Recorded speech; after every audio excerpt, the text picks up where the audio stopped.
안녕하세요. 저는 가끔 무료할 때마다 이곳에 들려 여기에 올라오는 사연들을 듣곤 했던 여자입니다. 그동안 제가 봐왔던 사연 내용들도 그렇고 제가 여러분들께 들려드릴 이야기도 그렇고 비밀이라는 게 당장은 보이지 않지만 시간이 지나면 반드시 수면 위로 올라오기 마련인 것 같아요. 두 얼굴을 가진 사람들이 존재한다고는 하지만 제가 직접 두 얼굴을 가진 사람을 만나보니 정말 속을 갈라보지 않는 이상 그 사람이 무슨 생각을 가지고 있는지 전혀 모르겠더라고요. 제게 보여준 모습만 봐서는 절대 그런 생각을 가지고 있을 것 같아 보이진 않았거든요. 하지만 제가 모르는 그 사람의 본 모습에는 감히 상상도 못할 어마무시한 게 숨겨져 있었죠. 제 사연 속 주인공은 다름 아닌 저희 시아버지와 동서인데요. 지금부터 제가 이 두 사람에게 겪은 일들을 여러분들께 하나씩 이야기해보려고 합니다. 저는 처음부터 시아버지와 사이가 안 좋았던 게 아니었어요. 정확히 시아버지와 사이가 멀어지게 된 건 시어머니께서 돌아가신 뒤부터인데요. 저는 남동생을 하나 둔 남편과 결혼을 해 맏며느리로서 시부모님과 합가를 하며 살고 있었습니다. 당시 시부모님께서 제게 너무 잘해주셔서 시댁살이를 되게 편하게 했다는 생각을 하고 있었어요. 시아버지와 시어머니 모두와 사이가 좋았지만 그 중에서도 시어머니와 더 사이가 좋았었어요. 시어머니께서는 저를 우리 강아지라고 부르실 만큼 친딸처럼 이뻐하고 아껴주셨거든요.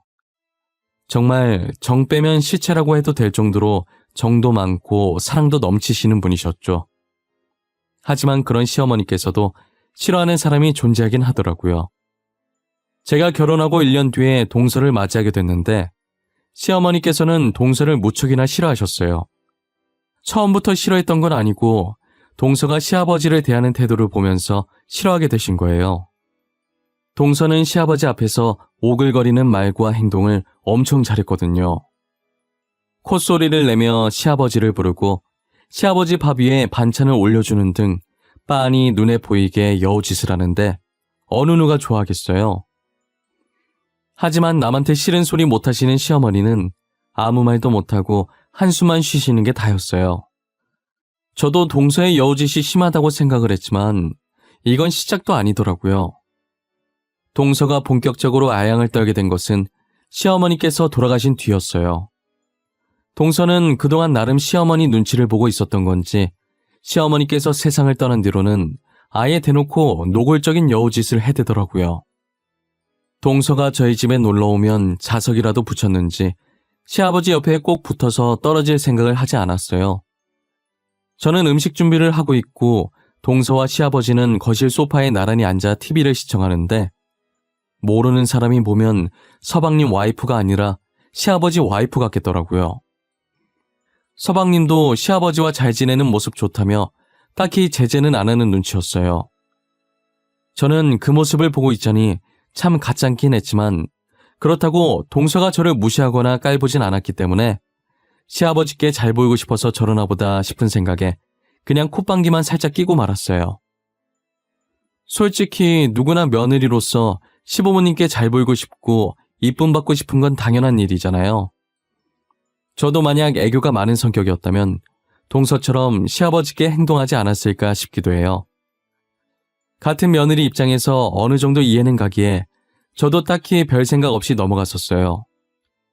저는 상대가 먼저 저를 깎아내리지 않는 이상 저도 상대방을 깎아내리지 않아서 동서가 무슨 짓을 하든 저한테만 피해 없으면 아무런 상관이 없었거든요.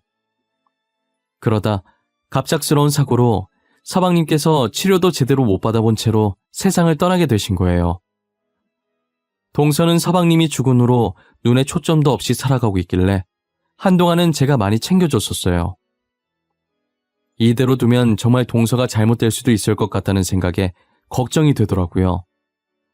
서방님 따라가겠다면서 물 한 방울도 안 먹으려고 하길래 동서 설득하느라 애도 많이 먹었어요. 동서, 뭐라도 먹어야지. 지금 물 한 방울도 안 마셨어. 이러다 동서도 잘못되면 어떡하려고 그래. 밥 한 숟가락이라도 먹자. 내가 차려온 성의를 봐서라도 한 입만, 응? 형님, 저 진짜 살기 싫어요. 오빠 없이 제가 어떻게 살아요? 전 오빠 없이는 못 살아요. 저도 그냥 오빠 따라갈래요. 그렇게 하게 그냥 저 좀 내버려 두세요. 동서, 부모님 생각은 안 해? 동서가 이러고 있는 거 알면 부모님께서 얼마나 걱정하시겠어. 그런 말 하는 거 아니야. 산 사람은 계속 살아야지. 이제 오빠도 없는데 제가 더 살아서 뭐해요. 저 그냥 오빠한테 가고 싶어요. 이대로 굶어 죽을래요. 그러니까 도로 가지고 나가주세요. 제발요. 동서, 내가 이렇게 부탁할게. 제발 살아. 괜히 쓸데없는 생각하지 말고 제발 살라고, 응? 지금은 힘들어도 나중엔 괜찮아져. 그러니까 조금만 참고 견디자. 내가 도와줄게. 동서가 제 말을 듣고 한동안은 제 품에 안겨서 꺼이꺼이 숨 넘어갈 듯 울더니 그래도 다행히 다시 정신을 차리고 밥도 잘 먹고 씩씩한 모습으로 돌아오더라고요. 예전처럼 저희 집에 와서 시아버지와 TV 보면서 놀다 가고 그랬어요. 다시 밝은 모습으로 돌아온 동서를 보니 참 고맙고 대견하더라고요. 이런 말 하면 안 되지만 저는 동서가 서방님 안 계시면 시댁에 소홀히 할 거라고 생각했었거든요. 그런데 의외로 명절이나 가족 행사 때마다 시댁에 방문해서 일도 도와주고 하더라고요. 시아버지께 알랑방귀 끼는 건 별로긴 했어도 이렇게 꾸준히 시댁을 챙기는 모습에 저는 마냥 여우짓만 하는 줄 알았던 동서를 다시 보게 되었어요. 그만큼 저희 가족을 많이 사랑하고 있었구나라는 생각을 하게 되었죠. 하지만 동서의 행동으로 제가 피해를 받게 될 줄은 꿈에도 몰랐어요. 늘 저를 친딸처럼 생각했던 시아버지신데 비록 지금은 동서를 더 잘 이뻐하시지만 제게도 한결같이 잘해주셨던 분이시거든요. 그런데 동서가 기운을 차린 뒤부터 시아버지도 점점 제게 변하기 시작했어요. 동서는 시아버지에게 자연스럽게 다가가며 서슴없이 지내더니 이제 아예 연인들이 할 법한 손잡기도 시아버지께 했었어요. 시아버지께서는 제지할 생각도 없이 그저 허허하고 웃고만 있더라고요. 아무리 친하다지만 며느리가 시아버지께 이래도 되나 싶을 정도로 붙어 있었어요. 반면에 저는 애교도 없고 무뚝뚝한 성격이라 시아버지께 동서처럼 살갑게 다가가지 못했었죠. 그랬기 때문에 시아버지께서는 당연히 저보다는 애교 많은 동서를 더 좋아하시게 되셨고 제게는 어쩜 그렇게 애교가 없고 싹싹하지 못하냐며 동서를 보고 배우라며 불만을 토로하기 시작하셨어요. 동시에 그동안 시댁살이 하면서 안 받았던 구박을 동서 때문에 뒤늦게 받게 된 거예요. 시아버지께서는 제가 하는 모든 일에 동서와 비교를 하면서 못마땅해 하시기 시작했어요. 하나부터 열까지 동서가 거론되지 않는 일이 없었어요. 집안일이야 제가 알아서 척척 해놓기 때문에 손댈 곳이 하나도 없었지만 항상 성격 같은 면에서 꼬투리를 잡고 늘 동서와 저를 비교하셨죠. 친구분들과 이야기하실 때도 늘 저와 동서 얘기를 하셨었어요. 우리 둘째가 이번에 내 생일이라고 여행권 줬더라. 그동안 고생했다면서 말이야. 어찌나 마음씨가 이쁘던지 편지까지 써서 줬더라니까? 너도 여행권 받았어? 좋겠네. 다들 여행권이 유행인가 봐. 이번에 수철이도 자식들한테 해외여행권 받았다더라고. 그래? 나는 며느리가 혼자 준비해서 해외까진 아니고 저기 가까운 제주도로 가. 나한텐 제주도도 감지덕지지 뭐. 애가 이쁜 게 이쁜 짓만 한다니까. 그럼 너네 맏며느리는? 둘째 며느리가 제주도 여행권이면 맏며느리면 용돈 줬을러나? 만만한 게 용돈이랑 여행권 아니냐. 평소에 맏며느리 너한테 엄청 잘하더만. 엄청까지는 아니고 그냥 용돈 100만 원 주더라고. 고맙긴 한데 선물은 정성이잖아. 걔는 성격이 안 좋은 건 아닌데 둘째보단 못해. 무뚝뚝해가지고 편지 한 통도 없이 돈 봉투만 덜렁 주더라. 야, 그래도 그게 어디야? 100만 원인데. 만약에 내 자식이 나한테 선물로 100만 원 주잖아? 정성이고 뭐고 하루 종일 얻고 다녔을 거다. 복에 겨워가지고 정성 타령이나 하고 있네. 시아버지께서는 저한테 뭐가 그렇게 불만이신지 항상 제 험담을 하셨었어요. 저는 나름 한다고 했지만 늘 시아버지 마음에 안 드셨고 저도 시아버지 반응에 맥이 빠졌어요. 시아버지께 잘해도 동서와 비교당하고 못해도 동서와 비교당하는 인생이 된 거죠. 매일같이 욕먹는 저와 달리 동서는 똥을 싸도 칭찬을 받는 지경까지 됐어요. 동서는 매일같이 저희 집에 찾아왔고 시아버지 옆에 붙어 있어서 거의 살다시피 했었어요. 시아버지 옆에서 팔짱을 끼고 콧소리를 내며 애교도 부리고 시아버지 어깨에 머리도 기대고 정말 연인들에게 자주 보이는 행동들을 동서가 시아버지께 하고 있는 거예요. 한 번은 제가 일을 하고 퇴근해서 집에 왔는데 시아버지와 손깍지를 끼고 있는 동서를 보고 기겁했어요. 그렇다고 대놓고 앞에서 티는 안 냈지만 저게 무슨 상황인지 당황스럽더라고요. 저 둘은 자기들 세상에 빠져서 제가 들어온 줄도 모르고 있는 것 같았어요. 저는 순간적으로 저 두 사람이 그렇고 그런 사이가 아닐까 의심도 들었었죠. 그 정도로 두 사람 사이에 선 넘는 행동이 아무렇지 않게 오갔거든요. 그리고 시아버지께서 동서를 부르는 애칭도 그들이 나누는 대화 내용들도 심상치 않았어요. 애기, 오늘은 회사에서 별일 없었나 봐. 매번 팀장한테 깨져서 화내더니 오늘은 잠잠하네. 그렇게 스트레스 받으면서까지 회사를 다녀야 돼? 그냥 일 그만두라니까. 에이, 뭐하러 일을 그만둬요. 일하는 거 스트레스 받긴 하지만 그만큼 재미도 있어요. 그리고 일 그만두면 할 것도 없어서 인생 재미없고 지루해져요. 돈도 없고. 재미없긴 왜 재미없어? 나랑 백화점 가서 옷도 사고 가방도 사고 맛있는 것도 먹고 놀면 되지. 어차피 내가 먹여 살릴 건데 뭐가 걱정이야? 그냥 일 그만둬. 저는 회사가 좋아요. 아직은 그만두고 싶은 마음 없으니까 더 이상 그 얘기는 그만. 진짜 힘들면 그때 그만둘게요. 지금은 다닐만 하니까 제 의견도 존중해 주세요. 알겠죠? 알겠어. 힘들면 바로 그만두기다. 나랑 약속한 거야, 응? 나 우리 애기가 힘든 거 절대 못 봐. 지금도 그 팀장 머리 잡아뜯고 싶은 거 참는 거야. 아유, 알겠어요. 진짜 못 말려. 저도 어른이거든요. 제가 알아서 잘해요. 맨날 애기라고 부르시더니 진짜 내가 애기인 줄 아시나 봐. 당연히 나이 많은 내 눈엔 네가 애기로 보이지. 너보다 나이 많은 우리 장남도 아직 애기로 보이는데. 저는 시아버지가 동서에게 애기라고 부르는 소리에 경악을 하지 않을 수가 없었어요. 너무 놀라서 저도 모르게 순간적으로 양손으로 제 입을 틀어막아 버렸죠. 제가 지금 무엇을 들은 건가 싶기도 하고 이 상황이 꿈인 건가 싶기도 했어요. 하지만 방으로 들어와서 제 허벅지를 꼬집어 보니 아픈 게 느껴지는 것이 꿈은 아니더라고요. 너무 충격적이라 남편에게도 들었던 걸 그대로 얘기해 주었어요. 여보, 내가 아까 뭘 들었는지 알아? 아마 당신이 들으면 충격받을걸? 나도 지금 이렇게 어처구니가 없는데 당신은 얼마나 황당할까? 왜? 뭘 들었는데? 나 웬만해서 안 놀라는 거 알지? 뜸들이지 말고 빨리 말해봐. 당신 말처럼 내가 얼마나 황당해할까 궁금하네? 아니 글쎄, 어제 동서랑 아버님이 내가 퇴근한 줄도 모르고 소파에 앉아서 이야기하더라고.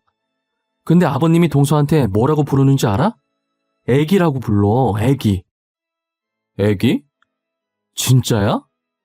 아버지가 재수 씨한테 애기라고 했다는 거야? 에이, 설마. 당신이 잘못 들은 거 아니야? TV에서 그렇게 얘기한 거 아니고? 아니야. 아버님께서 애기라고 하는 거 내 두 귀로 똑똑히 들었어.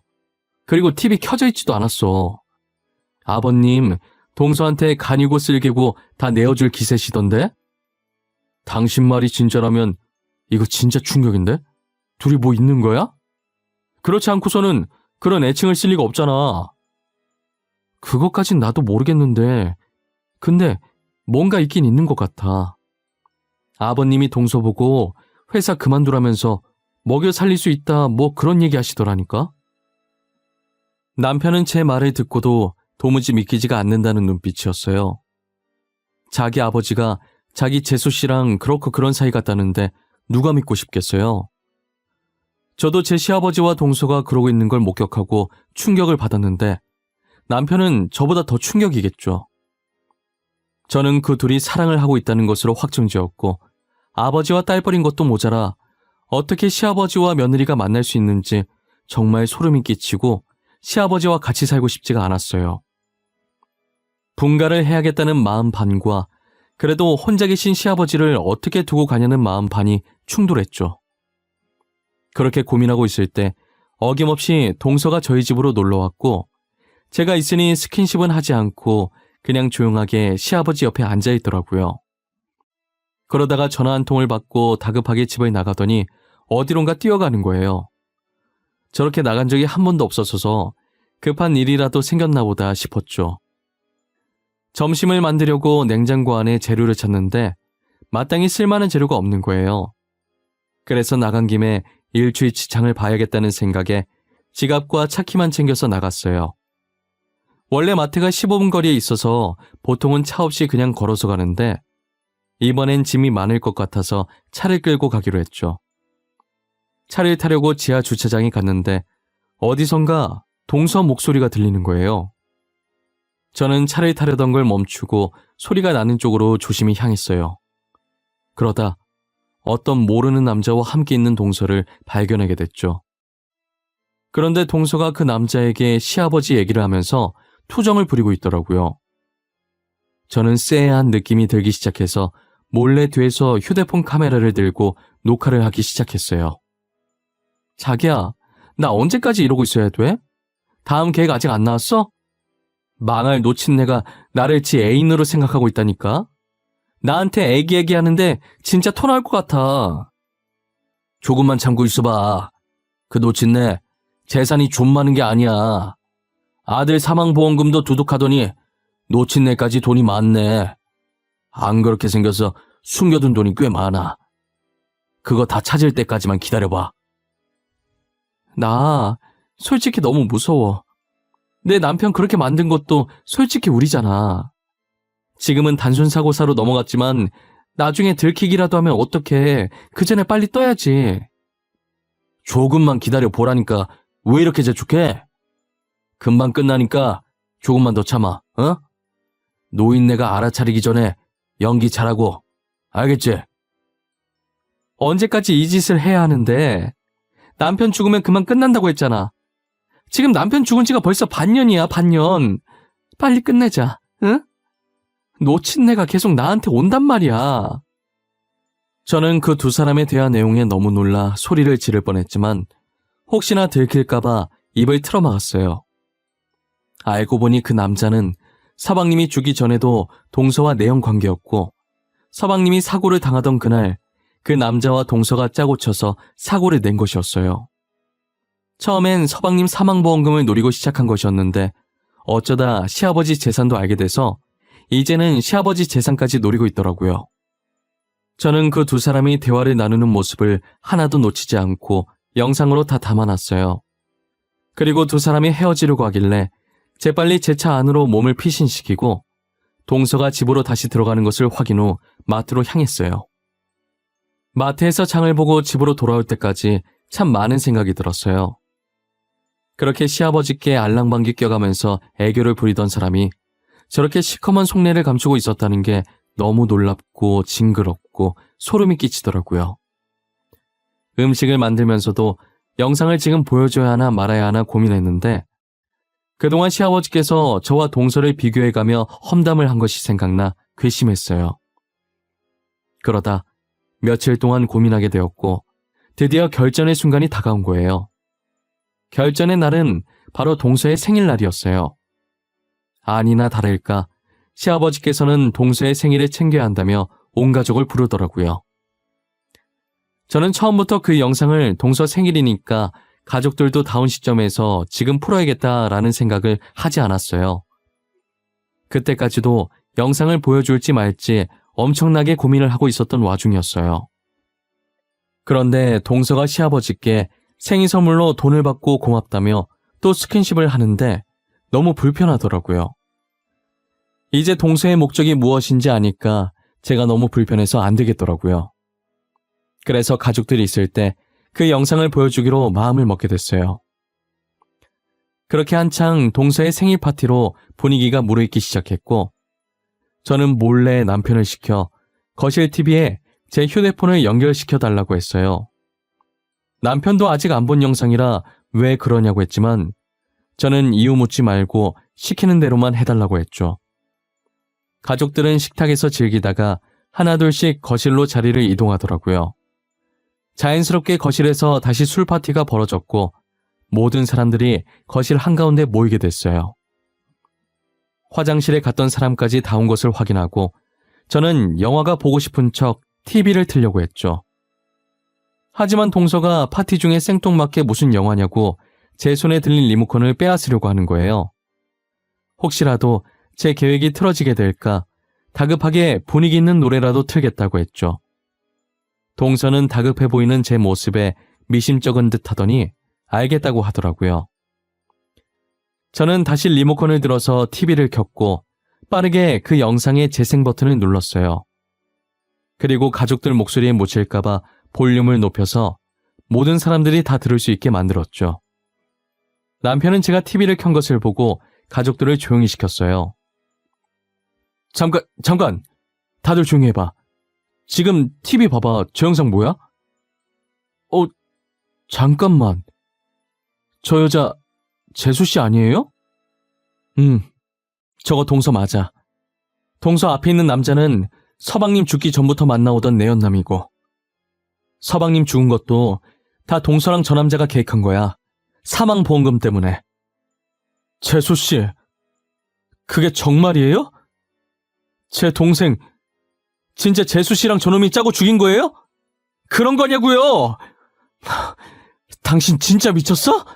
어떻게 사람을 죽일 생각을 해?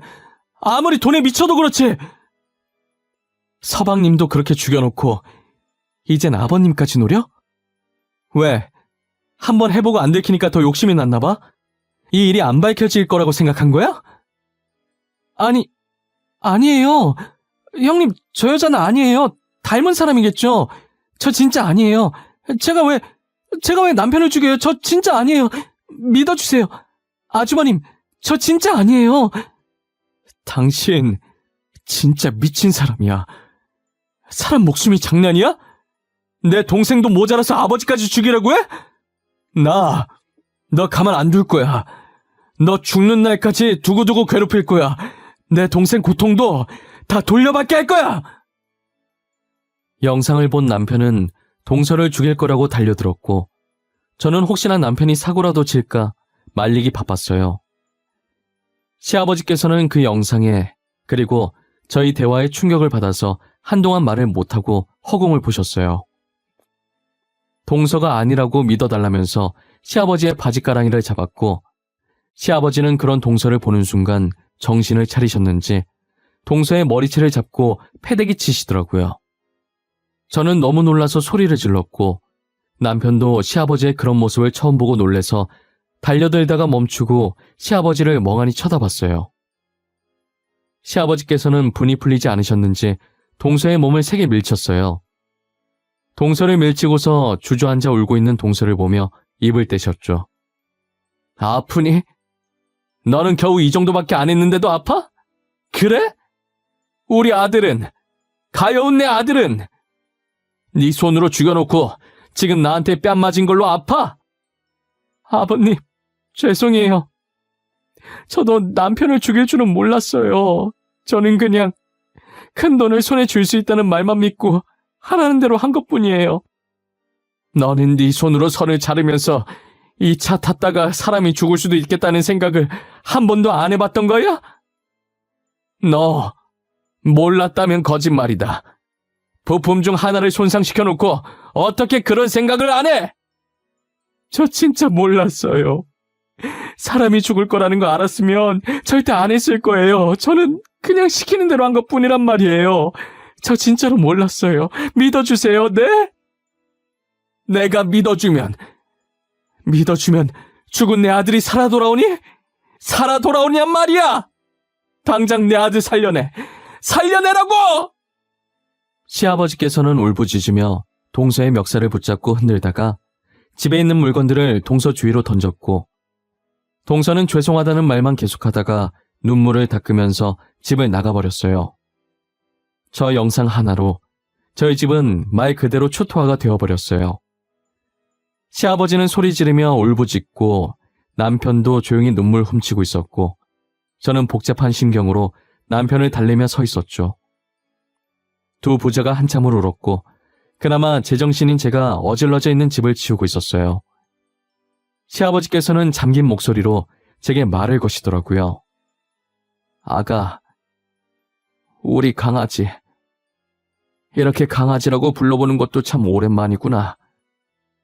내가 매번 둘째랑 비교해서 기분 안 좋았을 텐데 그동안 내가 미안했다. 아니에요. 저는 벌써 다 잊었어요. 오히려 제가 죄송하죠. 저를 딸처럼 여겨주셨는데 애교가 없어서 아버님께 감사하다는 표현을 못했어요. 네가 무슨... 이제껏 날 돌봐준 것만으로도 다 표현된 건데 이 나이 먹으면서 며느리급이나 나누고 있고 내가 이제껏 나이를 허투루 먹었어.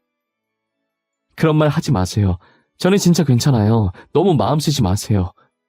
그렇게 마음 쓰이면 지금부터라도 다시 예전처럼 잘해주시면 되죠. 안 그래요? 이렇게 착한 며느리를 두고 내가 그동안 무슨 짓을 했는지 모르겠구나. 이 못난 애비를 용서해 주겠니? 내가 정말 미안했다. 시아버지께서는 진심으로 제게 사과를 하셨고 저는 따뜻한 미소로 답을 했어요. 제 미소를 보자 시아버지께서는 또 눈물을 보이시더라고요. 저는 남편 옆구리를 찔러서 달래드리라고 하고 집을 마저 치우고 있었어요. 어느 정도 치우고 저희는 다시 동서 얘기를 하기 시작했어요. 저희는 당연히 동서와 내연남을 고소하기로 마음을 맞췄어요. 이미 제가 찍은 영상 속에 동서가 직접 범행을 실토하는 내용이 있으니 증거 자료로 충분했고, 혼자 다 뒤집어 쓰기 싫은 동서는 알아서 모든 정황을 다 설명하게 될 거라는 생각을 했죠. 저희는 다음날 해가 뜨는 대로 변호사를 만났고 증거 영상을 제출해서 동서와 내연남에게 걸 수 있는 모든 죄들을 모조리 엮어서 고소를 진행했어요. 그 둘의 범행이 계획적이고 죄질이 나쁘다고 판단되어 결국 징역형을 피할 수 없었어요. 동서는 정말 반성을 많이 한 모양인지 들어가기 전에 시아버지께 죄송하다고 무릎을 꿇었어요. 시아버지는 동서를 못 본 척 지나갔지만 동서는 시아버지가 눈에 안 보일 때까지 계속 꿇고 있었어요. 저도 곧이어 한숨을 쉬고 남편과 함께 재판장을 빠져나왔죠. 아버님, 괜찮으세요? 안 괜찮으시겠지만 이럴 때일수록 힘내셔야 해요. 서방님도 진실이 밝혀져서 이제 편히 가셨을 거예요. 나는 지금 우리 아들 때문에 그런 게 아니야. 이미 죽은 사람인데 걱정해서 못하겠어. 너한테 너무 미안한 마음뿐이라 그런 거지. 너가 신경 쓰지 말라고 했지만 신경 쓰이는 건 어쩔 수 없구나. 저는 다 잊었다니까 또 그러시네. 아버님, 저는 진짜 괜찮아요. 아버님이 이러실수록 제가 더 불편해요. 그러니까 예전처럼 편하게 대해주세요. 그래야 저도 아버님을 편하게 대하죠. 우리 장남은 어떻게 이렇게 마음씨 착한 사람을 짝으로 데리고 왔는지. 나는 만약 죽게 되어도 장남 걱정은 안 해. 너가 옆에 있으니까. 그게 무슨 소리예요. 저희가 오래오래 같이 살아야죠. 시아버지의 표정을 보니 그래도 전보다는 한결 가벼운 느낌이셨어요. 서방님께도 제게도 늘 미안한 마음을 안고 사실 것 같지만 이제는 모든 걸 놓고 저희 곁에서 마음 편히 사셨으면 좋겠어요. 저도 언제나 시아버지 곁에 있으면서 며느리이자 딸이 되어 드리려고 마음먹었어요. 시아버지도 제게 잘해주겠다 마음먹으셨는지 동서에게 했던 것보다 훨씬 잘해주세요. 지금 반년이 지나긴 했는데 시아버지가 제게 잘해주시긴 하지만 아직도 저와 살짝 대면대면 하긴 해요. 저는 정말 다 잊고 시아버지를 평소처럼 대하지만 시아버지께서는 아직이신가 봐요. 계속 그런 감정 가지고 있어봐야 시아버지만 힘들어지실 게 뻔해서 걱정이에요. 그래도 지금 상태로 보아 조만간엔 정말 예전에 처음 제가 시집왔을 때로 돌아가지 않을까 싶어요. 그런 날이 왔으면 좋겠는 제 바람일 뿐인 것 같지만요. 제 이야기는 이제 여기서 끝마치려고 합니다. 제 경험을 통해 비밀은 세상에 존재하지 않는다는 것을 알려드리고 싶은 마음에 글을 써보게 되었어요. 지금은 비밀이 수면 위로 떠오르지 않았지만 언젠가는 이렇게 수면 위로 떠오르게 된다는 걸 잊지 않으셨으면 좋겠어요. 지금까지 제 이야기를 들어주셔서 감사하고 늘 건강하시고 하시는 일, 하시고자 하는 일 모두 잘 되셨으면 좋겠습니다.